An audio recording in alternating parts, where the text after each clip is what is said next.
নমস্কার। কথায় কথায় কথামৃত অনুষ্ঠানের 467তম পর্বে আপনাদের স্বাগত। আপনারা এই অনুষ্ঠান দেখছেন প্রাণারাম বাংলা ইউটিউব চ্যানেলে, যেখানে সপ্তাহের প্রত্যেক দিন সম্প্রচারিত হয় এই কথায় কথায় কথামৃত অনুষ্ঠানটি। শুরুর সময় থাকে রাত্রি 9টা, আর কোষ্ঠী পাথর প্রাণারাম ইউটিউব চ্যানেলে প্রত্যেক সপ্তাহের শনিবার সম্প্রচারিত হয় শ্রী শ্রী মায়ের কথা। শুরুর সময় থাকে সন্ধে 6টা। এই অনুষ্ঠানে শ্রী শ্রী রামকৃষ্ণ কথামৃততে আমরা গতকাল ছিলাম ও আজও অবস্থান করব 18ই অক্টোবর 1885 প্রসঙ্গে, যেদিন শ্রীরামকৃষ্ণ উত্তর কলকাতার শ্যামপুকুর বাটিতে অবস্থান করছিলেন। উপস্থিত ছিলেন ভক্তবৃন্দ। সেটি বিজয়া দশমীর দিন। আর ছিলেন তার চিকিৎসক ডক্টর মহেন্দ্রলাল সরকার মহাশয়। ডক্টর সরকার শ্রীরামকৃষ্ণের কাছে নিজের দার্শনিক ধর্মীয় চিন্তার কথা ব্যক্ত করছিলেন, বিশেষ করে অবতার তত্ত্ব গ্রহণ করবার পথে তার অসুবিধার কথা জানাচ্ছিলেন।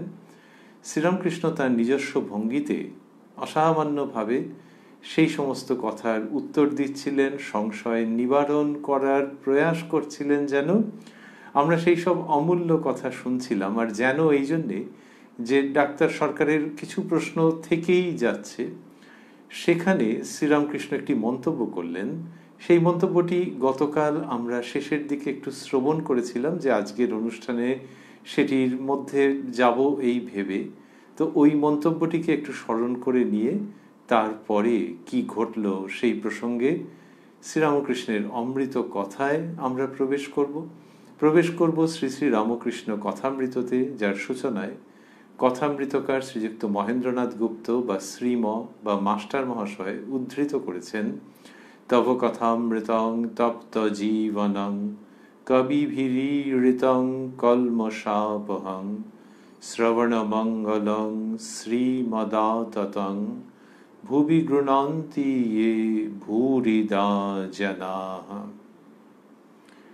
শ্রীরামকৃষ্ণ বলেছিলেন ডক্টর মহেন্দ্রলাল সরকারকে, এবং গতকাল আমরা যেটি শুনেছিলাম মাস্টারমশাই কথামৃতকার লিখেছেন ডাক্তারের প্রতি, শোনো, তোমার যদি আত্মার সাক্ষাৎকার হয় তবে এই সব মানতে হবে। তাঁর দর্শন হলে সব সংশয় যায়। এই যে বললেন ঠাকুর শ্রীরামকৃষ্ণ, তোমার যদি আত্মার সাক্ষাৎকার হয় তবে এই সব মানতে হবে। তার মানে শ্রীরামকৃষ্ণ যা বলছেন সেগুলিকে গ্রহণ করতে হবে, সর্বান্তঃকরণে গ্রহণ করবেন এবং আনন্দের সঙ্গে গ্রহণ করবেন, যদি ভিতরের সেই এক অদ্বিতীয় অব্যয় বস্তুর সাক্ষাৎকার লাভ হয়, আত্মার সাক্ষাৎকার লাভ হয়, তখন তোমায় এসব মানতে হবে। এই মানতে হবে মানে জোর করে বলছেন না শ্রীরামকৃষ্ণ, কিন্তু তোমার ভেতর চাইবে, কোনো কারণ থাকবে না না মানবার, তোমাকে মানতে হবে। একেবারে স্বাভাবিকভাবেই দেখবে তুমি মানছো যখন তাঁর সাক্ষাৎকার হবে। শ্রীরামকৃষ্ণ বললেন তাঁর দর্শন হলে সব সংশয় যায়। ওই আত্মার দর্শন, এটির কথা তিনি ঘুরে ফিরে বলে থাকেন। আত্মার আবার দর্শন কিরকম ভাবে? দর্শন মানে প্রত্যক্ষ অনুভূতি। শ্রীরামকৃষ্ণ তো সেই প্রত্যক্ষ অনুভূতির কথা বলেনি, সেই সঙ্গে আত্মার দর্শন বলতে সাধারণভাবে যেটি মনে হয় সেটিও বিশেষভাবে তিনি উল্লেখ করেন। সেটির প্রসঙ্গ উপস্থাপন করেন যে আত্মা মানে একেবারে নৈর্ব্যক্তিক একটি সত্তা নয়, আমরা ইংলিশে বলি অ্যাবস্ট্রাক্ট, বিমূর্ত একটি সত্তা নয়, একেবারে বিমূর্ত নয়। সেই আত্মার সাক্ষাৎকার করা যায়, তাকে দর্শন করা যায়, তার সঙ্গে কথা কওয়া যায়, আলাপ করা যায়। শ্রীরামকৃষ্ণ এই দ্বৈত ভাবের যে মন মানসিকতা, সেইটি মিশিয়ে নিয়ে আত্মার সাক্ষাৎকারের কথা বলে থাকেন এবং বলেন। এখানেও সেটি আমরা পাচ্ছি, এবং সেইখান থেকেই আসছে যে তাঁর দর্শন হলে সব সংশয় যায়। তখন ডাক্তার বলছেন, মাস্টারমশাই লিখছেন, ডাক্তার সব সন্দেহ যায় কই, এই পর্যন্ত আমরা শুনেছিলাম। তারপরে শ্রীরামকৃষ্ণ বলছেন, মাস্টারমশাই লিখছেন শ্রীরামকৃষ্ণ, শ্রীরামকৃষ্ণ, আমার কাছে এই পর্যন্ত শুনে যাও, তারপর বেশি কিছু শুনতে চাও তার কাছে একলা একলা বলবে, তাকে জিজ্ঞাসা করবে কেন তিনি এমন করেছেন। ছেলে ভিখারিকে 1 কুনকে চাল দিতে পারে, রেল ভাড়া যদি দিতে হয় তো কর্তাকে জানাতে হয়। বন্ধনীর মধ্যে মাস্টারমশাই লিখছেন, ডাক্তার চুপ করিয়া আছেন। কি অপূর্ব ভাবে এই প্রসঙ্গটিকে বলছেন তিনি। যখন ডাক্তারবাবু জিজ্ঞাসা করছেন যে সব সন্দেহ যায় কই, তখন এই যে সম্পূর্ণরূপে সন্দেহ মোচন, সন্দেহ ভঞ্জন যেটা হবে, সেটা কি এই উপদেশ শুনেই হবে? উপদেশ শুনে আগ্রহ হতে পারে, কৌতূহল হতে পারে, ভেতরের সংকল্প জাগ্রত হতে পারে যে আমি সেই সত্য বস্তু লাভ করবই করব। তারপর তো তাকে সাধনের মধ্যে ডুব দিতে হবে। সাধন মানে সেটা প্রাপ্ত হওয়ার চেষ্টা করতে হবে।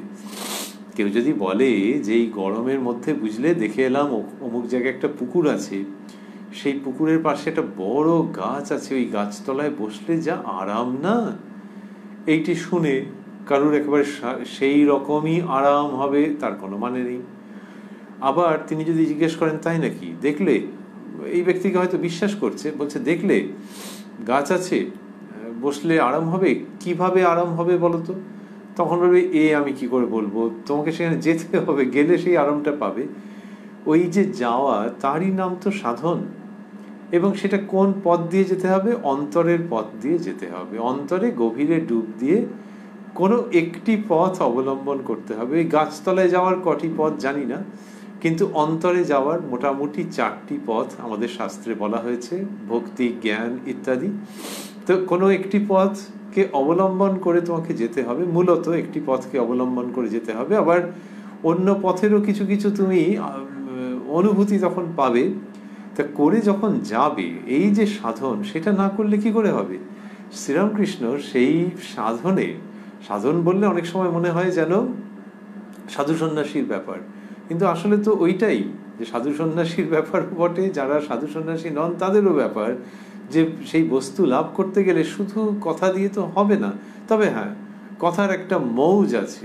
শুনতে শুনতে অনেক সময় মনে হতে পারে যে ব্যাপারটা তো খুব ভালো, কিন্তু হচ্ছে তো না। ওই হচ্ছে না মানে ওই তুমি পুকুরের ধারে গাছ এবং তার তলায় বসলে আরাম, এটা শুনে যে তোমার ভালো লেগেছে, তার মানে তোমার শ্রদ্ধা আছে, এই ব্যক্তির কথাকে বিশ্বাস করছো, উড়িয়ে দিচ্ছ না যে গালগল্প বলছে, এই শ্রদ্ধা আছে, এটা খুব ভালো। এবার এই শ্রদ্ধা হচ্ছে শুরুয়াত, স্টার্টিং পয়েন্ট। এইবার তুমি আস্তে আস্তে এগোতে আরম্ভ করো, আস্তে আর এগোতে পারো। তোমার যদি ভাগ্য ভালো হয় দ্রুত এগিয়ে যাবে, শ্রদ্ধা যেকালে আছে। কিন্তু হ্যাঁ, বসে থাকলে হবে না। তো যখন ডাক্তারবাবু বলেছেন যে সব সন্দেহ যায় কই, তার মানে হচ্ছে ওইটা, যে হ্যাঁ সবই তো বুঝলাম, কিন্তু আরাম হচ্ছে কই? গাছতলার, পুকুর ধারের গাছতলার কথা শুনে তো বলছেন সব সন্দেহ যায় কই। শ্রীরামকৃষ্ণ বলছেন, কি সুন্দর উত্তর দিচ্ছেন, ওই সাধন মার্গে প্রবৃত্ত করাচ্ছেন কি অপূর্বভাবে। আমার কাছে এই পর্যন্ত শুনে যাও, তারপর বেশি কিছু শুনতে চাও তার কাছে একলা একলা বলবে, তাকে জিজ্ঞাসা করবে কেন তিনি এমন করেছেন। সমস্ত সাধন মার্গের সূচনা এইখানে রয়েছে। যদি কেউ পশ্চিমবঙ্গ থেকে বিহারে যেতে চান, তাহলে বর্ডারে হয়তো তিনি পাবেন ওয়েলকাম টু বিহার। অন্য কোনো রাজ্যে যদি যেতে চান, ওয়েলকাম টু ওড়িশা, এরকম কিছু না কিছু হয়তো তিনি পাবেন। এরকমই তো লেখা থাকে ওয়েলকাম টু। শ্রীরামকৃষ্ণ যা বলছেন সেটি হচ্ছে welcome to the kingdom of spirituality. আধ্যাত্মিকতার রাজ্যে একেবারে সাদর আহ্বান এইখানে, যেখানে বলছেন তারপর বেশি কিছু শুনতে চাও তার কাছে একলা একলা বলবে। এটা তো মনে হতে পারে যে উনি তো ওনার দিক থেকে ছেড়ে দিলেন, যে যাও না না এবার যাও, তুমি এগো, এরকম মনে হতে পারে। কিন্তু আসলে হচ্ছে এটি ইঙ্গিত ওই আধ্যাত্মিকতার জগতে বিরাটভাবে সাদর অভ্যর্থনা করা হচ্ছে। তার কারণ হচ্ছে যে উনি ছেড়ে দিচ্ছেন না তো, উনি তো সেই যে কথামৃত তো চলছে। ডাক্তার সরকারকে কি তিনি বললেন যে এবার তুমি এসো গিয়ে? তো এই যে কথাবার্তা চলছে, তার মানেই হচ্ছে যে ওই সাধন মার্গের দিকে উৎসাহিত করে দিচ্ছেন, যে ওইখানটাতে যেতে হবে। তার মানে ওই যে বোর্ড বলে welcome to Bihar, welcome to Odisha, সেই বোর্ড যদি আরও এগিয়েও দিত যে ওয়েলকাম করছে আমার রাজত্বে, আর এই দেখো না, চলো না চলো না, শ্রীরামকৃষ্ণের সেই ভঙ্গি।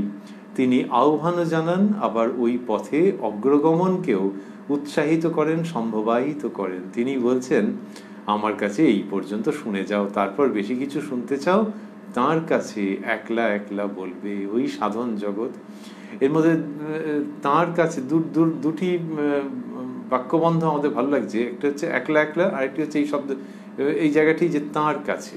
তাহলে তাঁর কাছে, তার মানে ওই কেউ একজন আছেন, এর মধ্যে কিন্তু একটা মিষ্টি ভাব আছে। সেই পরমেশ্বর, সেই তিনি না বলে তাঁর কাছে। তা এরকম হয়তো গৃহিণীকে কেউ হয়তো গিয়ে বললেন যে, আগেকার দিনের উদাহরণই যদি নিই আমরা বুঝতে সুবিধা হবে, যে এই ব্যাপারটা একটু চাই কর্পোরেশনের এইটা বা মিউনিসিপ্যালিটির এইটা। গৃহিণী তখন বললেন যে, আচ্ছা উনি আসুন, বলবো আমি। তো বলতেই তো পারতেন যে অমুক চন্দ্র তমুক বা কিছু একটা, এমনকি আমার স্বামী এরকম, কিন্তু উনি আসুন, এটা বলার মধ্যে একটা অন্যরকমের আন্তরিকতা আছে, যে উনি আসুন তারপর বলবো, এরকমভাবে। এখন হয়তো তার জায়গায় অন্য কিছু বলা হতেই পারে, কিন্তু ওই রকম ভঙ্গি আর কি। বা বাবাকে, ওই মাকে যখন কেউ ছেলের সম্পর্কে কিছু একটা বলছে, যে ছেলে বা মেয়ের সম্পর্কে, যে এইটা একটু এরকমভাবে করতে হবে, ও যদি সই করে দেয়, আচ্ছা সে আসুক আমি বলবো, এর মধ্যে একটা অন্তরঙ্গতার জায়গা আছে। তো শ্রীরামকৃষ্ণ ঠিক সেই অন্তরঙ্গতার কণ্ঠস্বর শুনতে পাওয়া যায় যেন, যখন তিনি বলছেন, তারপর বেশি কিছু শুনতে চাও তাঁর কাছে। আর তারপর অন্তরঙ্গতা আরো বেশি, আরো স্তর আছে তার মধ্যে। একলা একলা বলবে, এই যে তাঁর কাছে একলা একলা বলবে, একলা একলা মানে তিনি ছেড়ে দিচ্ছেন নাকি? হ্যাঁ, ছেড়ে দিচ্ছেন। ছেড়ে দিচ্ছেন কিসের জন্য? যে ওই যাকে বলছেন তার সঙ্গে যার নিত্য সম্পর্ক, সেই জায়গাটিতে ছেড়ে দিচ্ছেন যেন, যে তার কাছে একলা একলা বলবে। তিনি শোনেন, তিনি শুনতে চান, তার সঙ্গেই তোমার সবচেয়ে আন্তরিক সম্পর্ক। সেইটা বুঝে উঠতে পারোনি, তোমাকেই বা কি দোষ দেবো। শ্রীরামকৃষ্ণের যেন এই ভঙ্গি, যে মানুষের তো এরকম অনেক স্তর পড়ে যায়, তো আস্তরণ পড়ে যায়, তো এই বুঝতে পারোনি, কিন্তু যখন বুঝবে তখন দেখবে যে তাঁর সঙ্গেই চুপি চুপি কথা কওয়া যায়, তার সঙ্গে মনের সব কথা তার কাছে বলা যায়। তিনি সবচেয়ে আপন, তিনি সবচেয়ে অন্তরের, তিনি সবচেয়ে অন্তরঙ্গ। তাহলে এতদিন দেখা হয়নি কেন, এতদিন বোঝা হয়নি কেন? ওই আর কি, তার যে কি খেয়াল, তার যে কি খেলা, চুপি চুপি থাকেন, লুকিয়ে লুকিয়ে থাকেন। এই আমি তো তোমাকে বলছি যে তাঁর রাজত্বে আহ্বান, সাদর আহ্বান, welcome to the kingdom of spirituality. আর সেইখানে তার সঙ্গে একলা একলা কথা বলবে। হ্যাঁ, একলা একলা শব্দগুলি খুব আকর্ষক, যে আর কারোর সাহায্য লাগবে না, সেখানে তুমি ওই রকম ভাবেই বলবে। তার মানে কি একদম নিস্তব্ধ করে বলতে হবে তা নয়, অন্তরে যেন আর কেউ না থাকে। অন্তরে অনেক প্রশংসা, অনেক নিন্দা, অনেক প্রতিক্রিয়া, এইগুলো যেন না থাকে। এইগুলোকে সরিয়ে সরিয়ে দেবে, দিয়ে একেবারে যখন একলা হয়ে যাবে অন্তরের দিক থেকে, তখন তার সঙ্গে কথা বলবে। তাহলে অন্যদের যে সরিয়ে দেওয়া হলো, তা সরিয়ে দেওয়া হলো ওই জন্যই আর কি, যে অন্যগুলো আসে যায়, মনের মধ্যে বাজার লেগে আছে, এবং সেই জন্যই ব্যক্তি বেজার হয়ে থাকে। এই বাজারকে যদি সরিয়ে দিতে পারো, দিয়ে যদি এই শ্রীরামকৃষ্ণ যখন বলেন সেগুলো, তখন ওরকম অনিশ্চয়তার ভঙ্গিতে উচ্চারিত হয় না, যে যদি সরিয়ে দিতে পারে মানে দেওয়া যাবে, তখন তার সঙ্গে আপনা আপনি একলা একলা কথা বলবে। গানে আছে, মন তুই দেখ আর আমি দেখি, আর যেন কেউ নাহি দেখে, আদরিনী শ্যামা মাকে। ওই রকম আর কি, যতনে হৃদয়ে রেখো, আদরিনী শ্যামা মাকে। মন তুই দেখ আর আমি দেখি, আর যেন কেউ নাহি দেখে। আর কে দেখবে? বাইরের লোক জানতে পারবে নাকি যে এই ব্যক্তি কালী সাধনা করছেন? ওই যে যারা দেখার, তারা ভেতরে থাকে। কত চরিত্র, কত এলোমেলো চিন্তা, কত অনিত্য ভাবনা, তারাও দেখবে মা তোমার সঙ্গে যে কথা বলবো না, সরিয়ে দেবো। আর তারা চিরকালের নয়, ওইরকম কিরকম আসে যায়, ওরকম একটা অদ্ভুত টাইপের। যখন লোকে গভীর ঘুমে ঢলে পড়ে, তখন তার আগে অনেক সময় হয় কি, যে এই বাস্তব জগৎটার কথাই ভাবতে ভাবতে সেটা ভাঙা ভাঙা, টুকরো টুকরো, ছেঁড়া ছেঁড়া মেঘের মতো হয়ে যায়, করতে করতে করতে করতে কোথায় যেন মিলিয়ে যায়। তো ওই রকম ভাবেই মনের মধ্যে সব সময় এটা কিরকম থাকে, টুকরো টুকরো, ছেঁড়া ছেঁড়া, ভাঙা ভাঙা কিছু চিন্তা ভাবনা মেঘের মতো ঘুরে বেড়াচ্ছে। তাদেরকে একেবারে দু হাতে করে সরিয়ে দিয়ে, মন তুই দেখ আর আমি দেখি, আর যেন কেউ নাহি দেখে আদরিনী শ্যামা মাকে। শ্রীরামকৃষ্ণ বলছেন তাঁর কাছে একলা একলা বলবে, তাকে জিজ্ঞাসা করবে কেন তিনি এমন করেছেন। Now this is the master stroke. Sri Ramakrishna, তাকে বলা হয়েছে দ্য গ্রেট মাস্টার, ইংলিশে যখন অনুবাদ হয়েছে তার শ্রীমুখের বাণী। তো আমরা মাস্টার স্ট্রোক এই জন্য বলছি যে সাধারণত দর্শনের প্রসঙ্গ এলে আমরা অনেক সময় বলেই যাই যে এই জায়গাটা তো জানি, তো বললাম, কিন্তু এটি তো শেষ পর্যন্ত স্বসংবেদ্য, নিজে নিজে অনুভূতির। তাহলে বলাটলাগুলো কি ভুল হয়ে গেছে? না, বলাটলাগুলো ওই রকমই আর কি, যে এই গরমের মধ্যে পুকুর ধারে গাছতলায় তাহলে ওই বলাটা ভুল নাকি? ওই বলাটার জন্যই তো এই লোকটির আগ্রহ হয়েছে ওখানে যাওয়ার এবং গিয়ে একটু বেশ আরামে বসবার। রাস্তার মধ্যে কাঠফাটা রোদ্দুরে দাঁড়িয়ে আছে, তো সেই জন্য বলাটলাগুলো আছে। কিন্তু দর্শনের ক্ষেত্রে, ধর্মের ক্ষেত্রে অনেক সময় লোকে বলতেই থাকে এবং কেউ যদি ওই রকম বিপরীতে কিছু বলে যে এটা বুঝলাম না, তখন বলতেই থাকে। তাতে করে মুশকিল হয় কি এক এক সময়, যে জিনিসটা নিরস হয়ে যেতে পারে, ওই ব্যক্তির আওতার বাইরে চলে যেতে পারে, আর সবচেয়ে বড় কথা যে শেষ পর্যন্ত যে ডুব দিতে হবে, নিজে গিয়ে গাছতলায় বসতে হবে, সেইটাই হারিয়ে যায়। সবটা শুনে টুনে সে একেবারে ক্লান্ত হয়ে গেল, আড়ামোড়া ভেঙে ঘড়ি দেখতে আরম্ভ করলো। এক সময় বললো আচ্ছা এবার একটু বাড়িতে কাজ আছে বুঝলেন, যাই বলে ওই যে একটা তাকে উৎসাহিত করা, অনুপ্রাণিত করা, সেইটি কিরকম ওই পুকুরের জলে পড়ে গেল। এই জন্যে একটা জায়গায় থেমে যে বলা যে এবার তুমি নিজে এগো, এইটা চমৎকার। শাস্ত্র তো তাই করেন। তো শাস্ত্র যেটা বলেন, শাস্ত্র কি কখনো বলবেন যে এইটার মধ্য দিয়েই হয়ে যাবে? এমনকি মহাবাক্য, সেটা শুনলেই যে কোনো কারোর জ্ঞান হয়ে যাবে নাকি? তো তার আগে তার নিজস্ব কিছু অর্জন নেই, তার ওই গাছতলায় হেঁটে গিয়ে উপস্থিত হওয়া নেই। তো সেই জন্যে যা কিছু আছে তার সঙ্গে নিজের সাধনকে যুক্ত হতে হবে, তবেই তো ফল ফলবে। এই সাধনকে শ্রীরামকৃষ্ণ যুক্ত করছেন যখন এইরকম ভাবে বলছেন, এবং বললেন তাকে জিজ্ঞাসা করবে কেন তিনি এমন করেছেন। ডাক্তার সরকারের অনেক প্রশ্ন, সেখানে শ্রীরামকৃষ্ণ এটি বলছেন বলে তারপর যেটি বলছেন মানে অবিশ্বাস্য রকমের আকস্মিক এবং অব্যর্থ। তিনি বললেন ছেলে ভিখারিকে এক কুনকে চাল দিতে পারে, মানে সামান্য একটুখানি চাল দিল কি করে ছেলে? তার বাড়ির ছেলে, সে ওইখান থেকে একটুখানি তুলে এনেছে, কেউ কিচ্ছু বলবে না যে কি করবে, খেলবে কি করবে কে জানে। বা যদি বলে যে ভিখারিকে মা একটুখানি দিচ্ছি, মা বললেন আচ্ছা দে বা দাও, ছেলে হোক মেয়ে হোক, ওই একটুখানি নিয়ে এসছে, তো ওইদিকে আর ফিরেও তাকাচ্ছে না, সে দিল। ভিখারির যদি সেইটুকুনি চালেতে কাজে দেয়, যে বাড়ি থেকে তিনি হয়তো পাচ্ছেন, তাহলে ঠিক আছে। ছেলে ভিখারিকে এক কুনকে চাল দিতে পারে, রেল ভাড়া যদি দিতে হয় তো কর্তাকে জানাতে হয়। কি অপূর্ব এর মধ্যে একটা পাঞ্চ লাইন, যে ভিখারি ওটা পেয়েছে, বললো বাবু এবার তুমি বাবা, ওই বাচ্চা ছেলে তো, যে তুমি বাবা এবারে একটু রেল ভাড়াটাও দিয়ে দাও। তখন তো ছেলের অবস্থা কাহিল হয়ে যাবে। সে যদি গিয়ে মাকে বলে যে ওই যে এসছে আর বলছে রেল ভাড়া দিতে, তখন মা দেবে জানা একেবারে, সাধারণত যেটা হয়ে থাকে।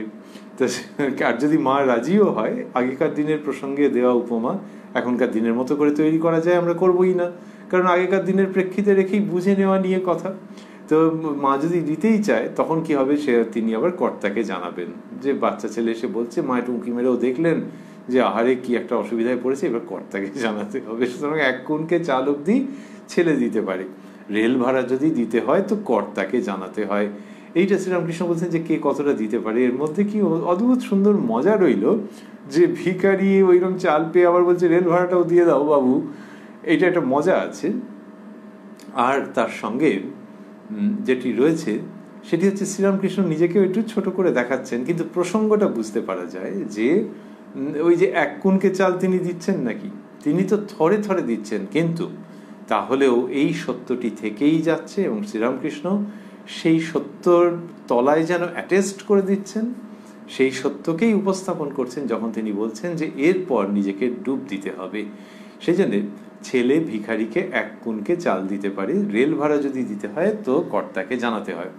এর মধ্যে আরও আছে, সেটি হচ্ছে যে সমগ্র শাস্ত্র যদি কেউ অধ্যয়ন করেন, মানে তার যেটুকুনি প্রয়োজন তার মার্গ অবলম্বন করবার জন্যে, তাহলে তিনি তো একটা বুঝতে পারবেন, একরকমভাবে বুঝতে পারছেন, গুরুর উপদেশ আছে, সেইটি অনুসারে তিনি অগ্রসর হচ্ছেন, সাধন করছেন।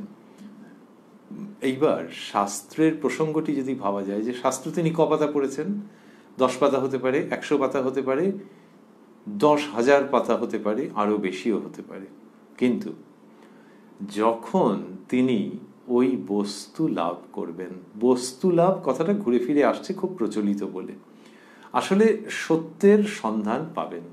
নিরাকার সাকার, সাকার নিরাকারের অদ্ভুত অ্যাডমিক্সচার যেভাবেই ভাবা যাক না কেন, যখন সেটি পাচ্ছেন সাধক বা সাধিকা, তখন তার মনে হচ্ছে যে যা পড়েছিলাম, যা শুনেছিলাম, যা আলোচনা হয়েছিল, সেই সমস্তকে ছাপিয়ে যাচ্ছে, অনন্ত গুণ ছাপিয়ে যাচ্ছে। তার মানে এই নয় যে যা শুনেছিলাম সেগুলো বাজে ছিল,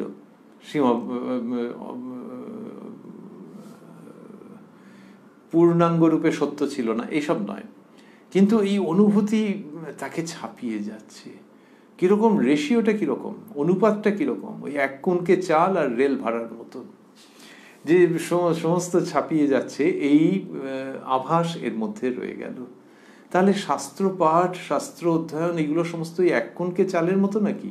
আমরা একেবারে পাটিগণিতের হিসেবে বলছি না যে 1 কুনকে ইজ টু রেল ভাড়া, কিন্তু হ্যাঁ, ওই ওর মধ্যে যা আছে তার থেকে অনন্ত গুণ বেশি অনুভূতি হয়।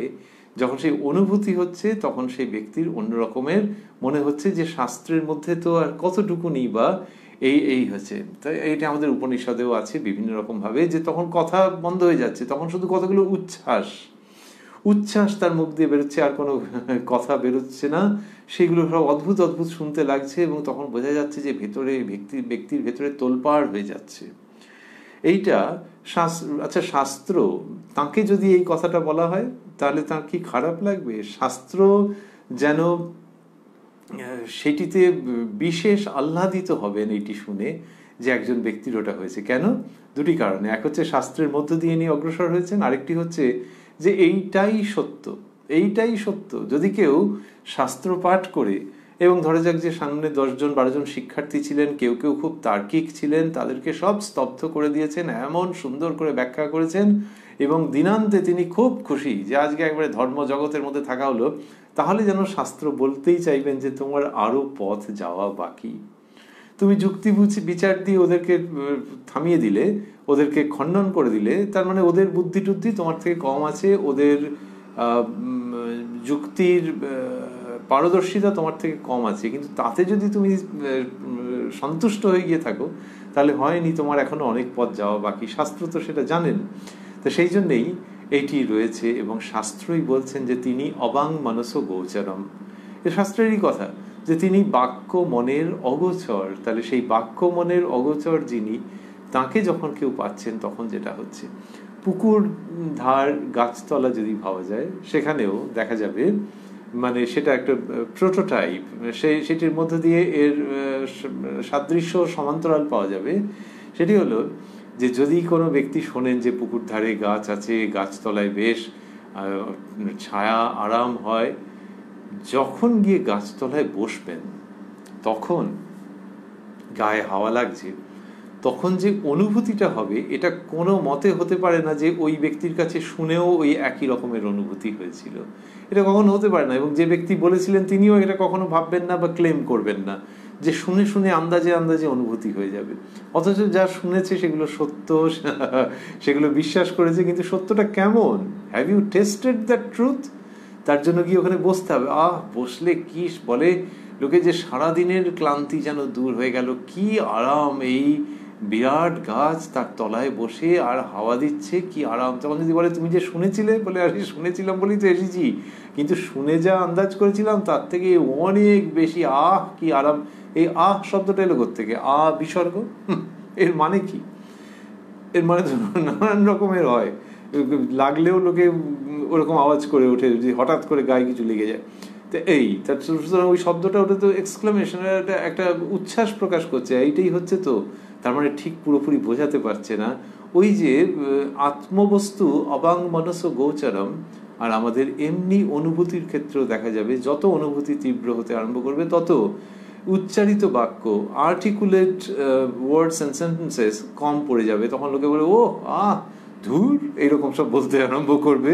তো যত স্ট্রং রিয়াকশন হবে, তীব্র প্রতিক্রিয়া হবে, তখন দেখতে পাওয়া যাবে যে শব্দ টব্দ দিয়ে আর বলতে চাইছে না বা পারছেও না। তার আগে ওই সব মানে অর্থবোধক শব্দ আর হচ্ছে না, অন্য ধরনের সাউন্ড সে প্রকাশ করছে।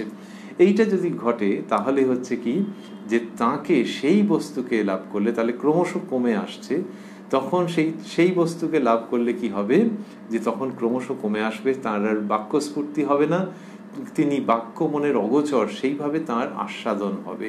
তাহলে সেই আস্বাদন আর শাস্ত্রের মধ্যে যা পড়ছে, এই দুটোর মধ্যে ওই যে অনুপাতের জায়গাটা আমরা যদি ভাবি আমাদের সুবিধার জন্য, সেটা শ্রীরামকৃষ্ণের এই বাচ্চা ছেলে, ভিখারি, চাল, কর্তা, এইসব মিলিয়ে যে গল্প, যে 2 লাইনের, লোকে বলে 1 লাইনার, তো এখানে 2টো লাইন আছে, কিন্তু দুটো লাইন দিয়ে কি অসাধারণ জিনিস শ্রীরামকৃষ্ণ নিয়ে আসছেন। বলছেন, ছেলে ভিখারিকে 1 কুনকে চাল দিতে পারে, রেল ভাড়া যদি দিতে হয় তো কর্তাকে জানাতে হয়। এখানে তাহলে কর্তাকে, তার মানে হচ্ছে যে পুরোটাকে আমরা ওরকম ড্র্যাগ করবো না যে একবারে বিন্দুতে বিন্দুতে মিলিয়ে দিতে হবে, কিন্তু রেল ভাড়া দিতে হলে তখন কি হবে, কর্তাকে জানাতে হবে। কর্তাকে কে জানাবে? আমরা গল্পের মতো করে ভাবছিলাম যে ছেলেই গিয়ে হয়তো মাকে বলেছে, মা বলছে দূর, ওরমভাবে হয় নাকি, দাঁড়া কর্তা আসুক। আর অথবা সেই ভিখারি যদি কর্তাকে বলেন, তিনি যদি আর ওই ছেলের উপরে ভরসা না করে কর্তাকে বলেন, তাহলে তখন হবে। তাহলে রেল ভাড়া যদি দিতে হয় তো কর্তাকে জানাতে হয়। সেইখানে ডক্টর মহেন্দ্রলাল সরকারকে বলার সময় হচ্ছে যে এই জগতের যিনি সব কিছু, সেই তাকে জানাতে হবে, তাকে তোমার হৃদয়ের গভীরে তার কাছে নিবেদন করতে হবে, কর্তাকে জানাতে হবে। কর্তা, বেশ শব্দটি ভালো।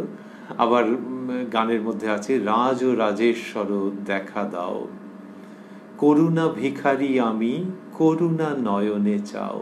ওই কর্তার কাছে বলা। তো এইরকম ভাবে যখন বলবে তখন হবে, এটি শ্রীরামকৃষ্ণ বলছেন। এটা শুনতে শুনতে অন্য প্রসঙ্গে যাচ্ছেন শ্রীরামকৃষ্ণ। সেইখানটাতে দাঁড়িয়ে আমরা একটুখানি ভাবছি যে ওই যে বললেন যে ছেলে ভিখারিকে 1 কুনকে চাল দিতে পারে, এত অমৃত কথা সুন্দর করে বলছেন শ্রীরামকৃষ্ণ। তাই এইটি যে বলছেন, এইখানে আমরা যদি ভাবি যে উনি 2টো উদাহরণ দিলেন, তো একটা হচ্ছে যে আমার কাছে এই পর্যন্ত শুনে যাও, তারপর বেশি কিছু শুনতে চাও তার কাছে একলা একলা বলবে।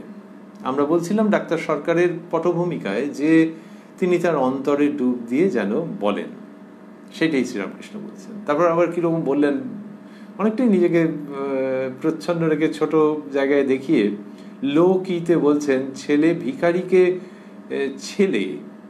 ভিখারিকে 1 কুনকে চাল দিতে পারে, রেল ভাড়া যদি দিতে হয় তো কর্তাকে জানাতে হয়।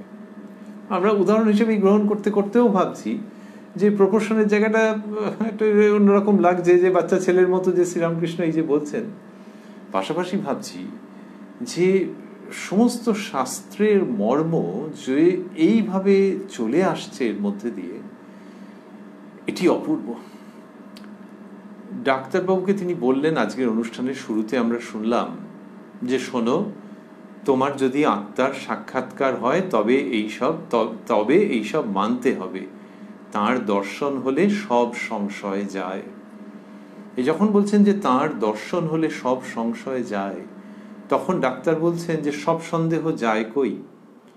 এক এক সময় মনে হয় যে ডাক্তারবাবু এই যে কথাটা বললেন যে সব সন্দেহ যায় কই, ঠাকুর শ্রীরামকৃষ্ণের কথার পৃষ্ঠে তার মনের মধ্যে এটি উঠে থাকলেও কত শত সহস্র মানুষের মনের তো এই জিজ্ঞাসা যে সব সন্দেহ যায় কই। যে মানুষের মনের মধ্যে সন্দেহ থাকে, তো সন্দেহ মানে ক্লেদাক্ত বক্র সন্দেহ অর্থে এটা বলা হচ্ছে না, একটা মানুষ আরেকটা মানুষকে সন্দেহ করে ওইরকম ভাবে স্থূল অর্থে বলা হচ্ছে না, কিন্তু ঈশ্বর যে আছেন, তিনি যে সব কিছু করেন, তার মধ্যে যে পক্ষপাত নেই, তাকে ডাকলে যে পাওয়া যায়, তাকে ডাকা যায়, তিনি শোনেন।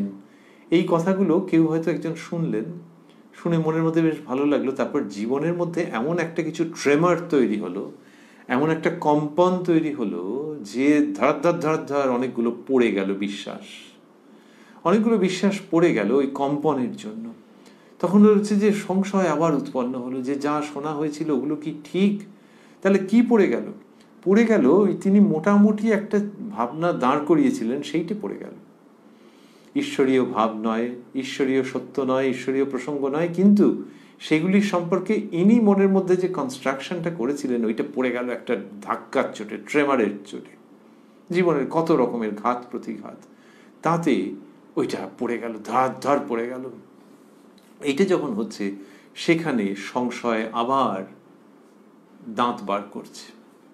সংশয়ের ভূমির ওপর যেন তিনি সত্যের কতকগুলি নির্মাণ করেছিলেন, কিন্তু এই নির্মাণ তো যদি শক্তিশালী না হয় তাহলে কি হবে?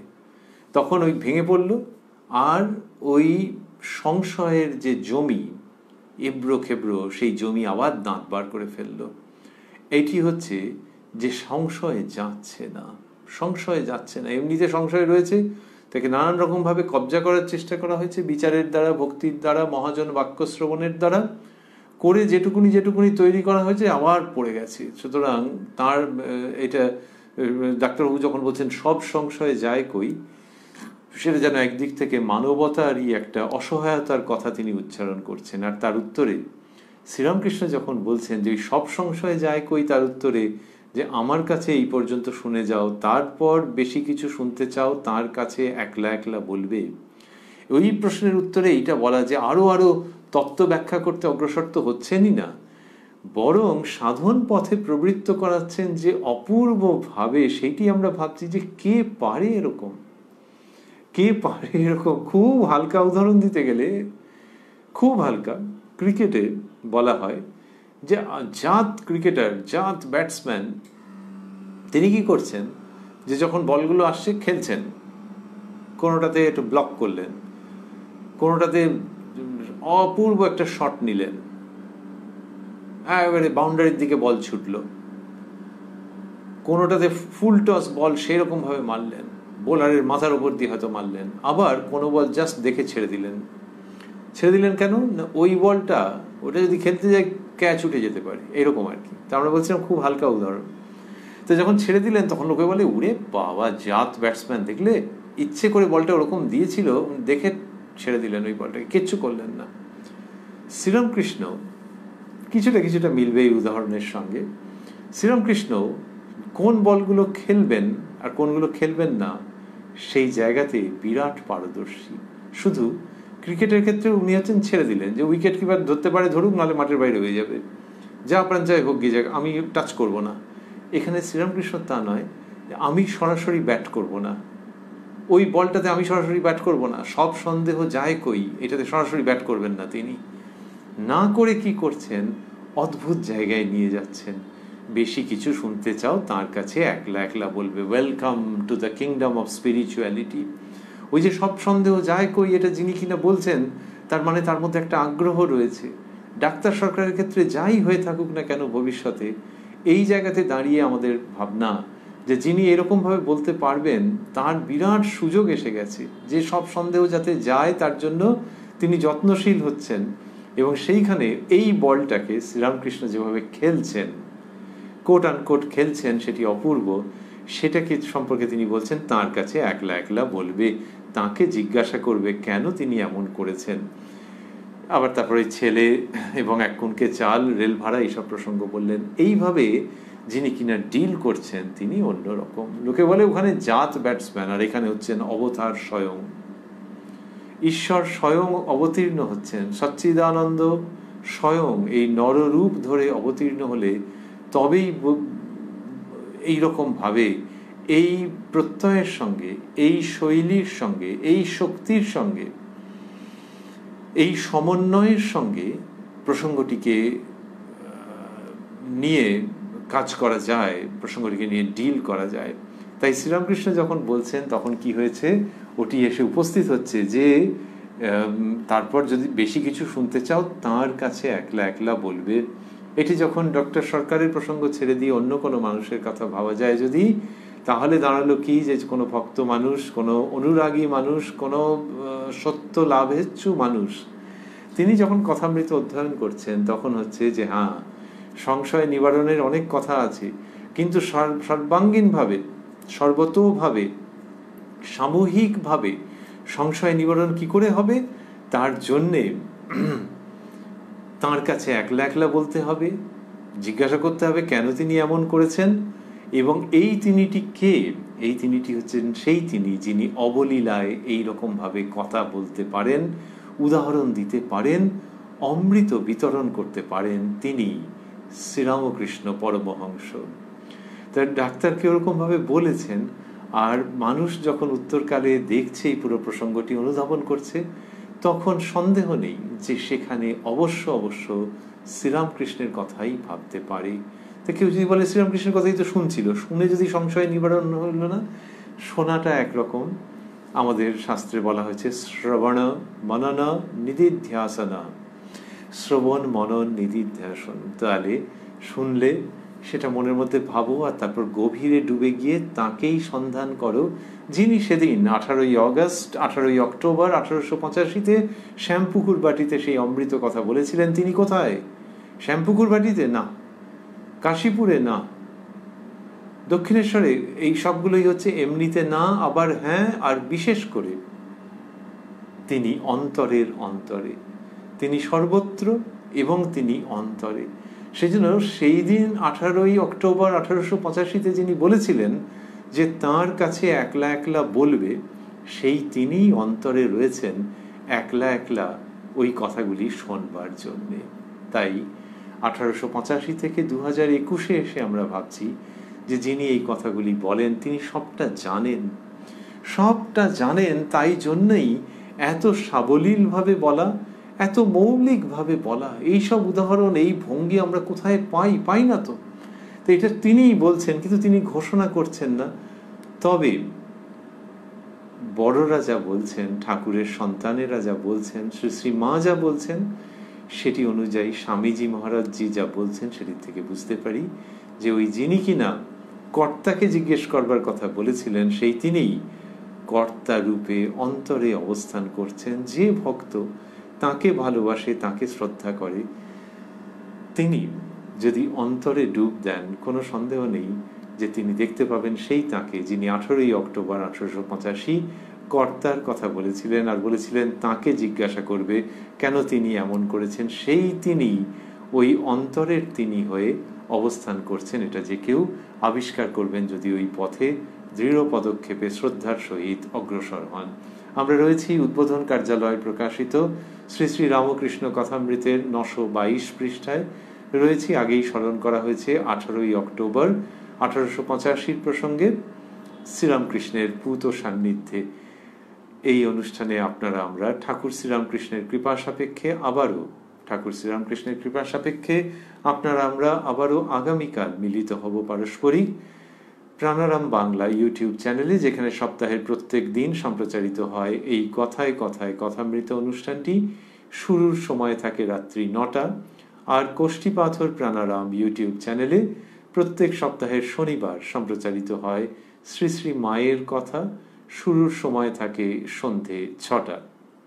শেষ করতে করতে ওইটি ভাবছি যে শ্রীরামকৃষ্ণ যখন এই ডাক্তারবাবুর মধ্যে দিয়ে বলছেন সব সন্দেহ যায় কই, সেটিকে নিয়েই আমরা ছিলাম তারই স্মরণ এবং মননের মধ্যে। আর শেষ করতে করতে ভাবছি যে ডাক্তারবাবুর মনের মধ্যে যে প্রশ্নটা উঠেছে, এটার জন্য ডাক্তারবাবুর কাছেও আমরা কৃতজ্ঞ যে কি সুন্দর একটি প্রশ্ন উঠেছে, যুগোপযোগী প্রশ্ন। এবং সেই সঙ্গে মনে হয় যে শ্রীরামকৃষ্ণ তিনি যে বাণী প্রদান করেছেন, কেমন যেন এক এক সময় এটি প্রতীত হয় যে যে কথার উত্তরে তিনি ওই বাণী প্রদান করছেন সেই কথাগুলিও যেন, বা সেই কথাগুলি নিশ্চিতই তাঁরই ইচ্ছায় উত্থিত হচ্ছে। কথামৃতের মধ্যে যে প্রশ্নগুলো আছে, আমরা যদি সেগুলোকে অনুসরণ করি, এমন এক একটি চমৎকার চমৎকার প্রশ্ন আছে, যে প্রশ্নগুলো চমৎকার এই জন্যই যে তার উত্তরে অসামান্য দেব কথা নিঃসৃত হয়েছে। তো তো মাস্টারমশাই কখনো বলেছেন, ডাক্তারবাবু বলছেন, বলরামবাবু বলেছেন, এই যে বিভিন্ন প্রশ্ন, পুরো কথামৃতের মধ্যে দেখা যায় যে প্রশ্নটা এসছে, ঠাকুর তারপর উত্তর দিচ্ছেন। তিনি তো একটানা কথা বলতেন না, সাধারণত একটু স্পেস দিতেন যে কারোর কিছু বলবার আছে কিনা। যখন প্রশ্ন আসছে তখন উত্তর দিচ্ছেন। আর যখন শ্রীরামকৃষ্ণের এই বাণীকে আমরা ভাবছি যে ভগবানের শ্রীমুখ নিঃসৃত বাণী, সমস্ত মানুষকে ভালোবেসে যত মত তত পথ এটি উচ্চারণ করে এই বাণী যাতে সমস্ত মানুষের মনের উপাদান রয়েছে, সেইটি কথামৃতের মধ্যে দিয়ে হচ্ছে। শ্রীরামকৃষ্ণের সন্তান যখন মুখের দিকে তাকিয়েছিলেন, ভাবছিলেন যে এই ঠাকুরের কথাগুলিকে তিনি লিখে লিখে রাখবেন, তখন ঠাকুর সব বুঝতে পেরে বলেছিলেন যে এই কাজ তোদের জন্য নয়, ওর জন্য লোক আছে। তাহলে তার কথাগুলি, তার অমৃত কথাগুলি লিখবার জন্য লোক আছে, এইটা যে তিনি ভেবেছেন, অর্থাৎ মাস্টারমশাইয়ের কথা ভেবেছেন, তাহলে আর ভাবি কি করে যে তিনি যেগুলো বলেছেন আর লোকেরা যেগুলো জিজ্ঞেস করেছে ওগুলো just coincidence, just by accident, যে ওই বলেছে লোকগুলো, সেরকম ভাবা যায় কি করে? যিনি বলছেন যে ওর জন্য লোক আছে, এবং মাস্টারমশাই নিজেও জানতেন না যে তিনি কথামৃত এরকমভাবে ছেপে প্রকাশ করবেন। তার এক এক সময় অভিপ্রায় ছিল, একটা দীর্ঘ সময়, যে ও তার দেহ যাওয়ার সঙ্গে সঙ্গে এই ব্যাপারটা শেষ হয়ে যাবে। কারণ ওই খুদে খুদে অক্ষরে লেখা, চমৎকার হস্তাক্ষর ছিল, কিন্তু ওরকম স্টেনোগ্রাফিক কায়দায় লেখা, ওর থেকে কে আর পাঠোদ্ধার করে কবে কি বার করবে? তা মাস্টারমশাই ছেপে বার করবেন ভাবেননি। শ্রী শ্রী মা আশীর্বাদ করেছেন এবং কালে কালে এগুলি আত্মপ্রকাশ করেছে। স্বামীজি কত আনন্দ করেছেন, কিন্তু ঠাকুর বলছেন যে ওর জন্য লোক আলাদা আছে, লোক রাখা আছে ইত্যাদি। তাহলে এইটি যদি পরিকল্পনার মধ্যে থাকবে কার? This cannot be the plan of an ordinary person. এবং একজনের মুখ দেখে বুঝে যাচ্ছেন যে সে লিখে রাখবে, ভাবছে তাকে নিবৃত্ত করছে, নাকি অর্ডিনারি পার্সনের পক্ষে হয়? তা যিনি এটা করছেন তিনি প্রশ্নগুলোও যেন মনে হয় যে তাঁরই ইচ্ছায় উত্থিত, এবং সেইগুলির সূত্রে তিনি উত্তর দিচ্ছেন, যাতে করে ভবিষ্যতেও মানুষের মনে এরকম প্রশ্ন তো উঠবে, সেইগুলোর স্থান হচ্ছে, সেগুলোর উত্থাপন হচ্ছে, এবং শ্রীরামকৃষ্ণ উত্তর দিচ্ছেন। তাই শ্রী শ্রী রামকৃষ্ণ কথামৃত মানে কিছু প্রশ্ন কিছু উত্তর, কিন্তু সবই যেন শ্রীরামকৃষ্ণের, সেটি আমাদের মনে হয়। আর তিনি কি ভদ্রতার সঙ্গে, ভদ্রতা শব্দটাই ব্যবহার করি আমরা, অন্য কিছু পাওয়া যায় না, তো ভদ্রতার সঙ্গে, জেন্টলম্যান, ওই রকম ভাবে বলেছেন যে বেশি কিছু শুনতে চাও তার কাছে একলা একলা বলবে। তাও যদি প্রশ্ন ওঠে যে আচ্ছা তাহলে তিনি যদি অন্তরে আছেন, তাহলে তিনি সেদিন ডাক্তার সরকারকে বলে দিলেই পারতেন। তার উত্তর হচ্ছে যে না, নিজের ভেতর দিয়ে এগোতে হবে। ভেতর দিয়ে এগোতে গেলে তখন ওই ভেতরের অনেক কিছু সরিয়ে দিতে হবে, কোলাহল সরিয়ে দিতে হবে। একলা একলা বলবার মতো যখন মানুষ সেই জায়গাটা তৈরি করে নেবে, তখন এইটি হয়ে গেছে ঘটনা যে ওই সেদিনকে সামনে বসে যিনি কথা বলছেন, যখন মনের ভেতরে ভিড় হালকা হয়ে যাবে, যখন মনের ভেতরের অনেক কিছু সরিয়ে দেওয়া হবে, যখন মনের ভেতরটা নির্জন হয়ে যাবে, যখন মনের ভেতরের কোলাহল স্তব্ধ হয়ে যাবে, তখন কি বিস্ময় দেখা যাবে, ওই যিনি বসে বসে কথা বলছিলেন সেই তিনি বাকি সংবাদ দেবেন বলে, বাকি সত্য জ্ঞাত করাবেন বলে, নিজের জীবন মন প্রাণকে আনন্দে ভরিয়ে দেবেন বলে, অন্তরের অন্তরে সেই তিনি আলোকোজ্জ্বল রূপে ভাস্বর হয়ে বসে আছেন। ওং নিরঞ্জনং নিত্যমানন্ত রূপং ভক্তানুকম্পা ধৃত বিজ্ঞং তং রামকৃষ্ণং শিরসা নমামহ।